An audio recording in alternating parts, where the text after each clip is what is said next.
بسم اللہ الرحمن الرحیم۔ السلام علیکم۔ حضرت امیہ بن اللہ شکر کنانی آنکھوں سے معذور تھے۔ ان کا ایک ہی بیٹا کلاب نامی تھا جو نابینا باپ کی بے حد خدمت کرتا تھا۔ اسے ایک دفعہ جہاد کا شوق ہوا اور فورا فوج میں شامل ہو کر عراق چلا گیا۔ نابینا باپ خدمت گزار اور فرما بردار بیٹے کے چلے جانے سے بہت معذور ہو گیا۔ اس کی خدمت کے لیے کوئی نہ رہا۔ ناچار امیر المومنین فاروق اعظم رضی اللہ تعالیٰ عنہ کی خدمت میں حاضر ہوا اور اپنی تکلیف اور مصیبتوں کا حال بیان کر خلیفہ وقت سے التجا کی کہ کلاب کو واپس بلا دیجیے۔ بیٹے کی فراق میں جو اشعار باپ نے کہے تھے وہ بھی سنائے، جنہیں سن کر حضرت عمر رضی اللہ تعالیٰ عنہ بے حد متاثر ہوئے اور سپہ سالار اسلام کو حکم بھیجا کہ فورا کلاب کو واپس بھیج دو۔ جب کلاب واپس آیا تو سیدھا مسجد نبوی میں حضرت عمر رضی اللہ تعالیٰ عنہ کی خدمت میں پہنچا۔ حضرت عمر رضی اللہ تعالیٰ عنہ نے پوچھا، کلاب تم اپنے باپ کی ایسی کیا خدمت کرتے تھے کہ وہ تمہارے لیے بہت ہی بے چین اور بے قرار ہے؟ کلاب نے عرض کی، حضور میں ان کے سارے کام بہت شوق سے خود کرتا تھا اور ان کو متعلق کسی کام کے لیے کسی اور کو کہنا نہ پڑتا تھا۔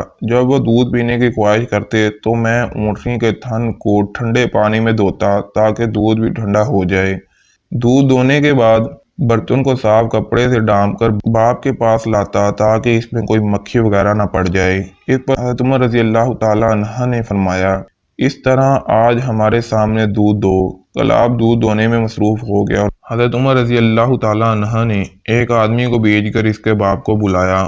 جب اس کا باپ آیا اور حضرت عمر رضی اللہ تعالیٰ عنہ کو سلام کر کے بیٹھ گیا، اتنے میں ان کا لڑکا دودھ دھو کر فارغ ہو چکا تھا۔ حضرت عمر رضی اللہ تعالیٰ عنہ نے اشارہ کیا، خاموشی کے ساتھ یہ دودھ اپنے باپ کی خدمت میں پیش کرو۔ جب حکم کی تعمیل پر کلاب نے دودھ کا بڑا ہوا پیالہ نابینا باپ کے ہاتھ میں خاموشی سے تھما دیا تو حضرت عمر رضی اللہ تعالیٰ عنہ نے فرمایا، امیہ ہم نے تمہارے لیے دودھ تیار کرایا ہے، پی لو۔ امیہ نے دودھ کا ایک گھونٹ ہی لیا تھا کہ بے اختیار چلا اٹھا، مجھے تو اس دودھ میں سے کلاب کے ہاتھوں کی خوشبو آ رہی ہے۔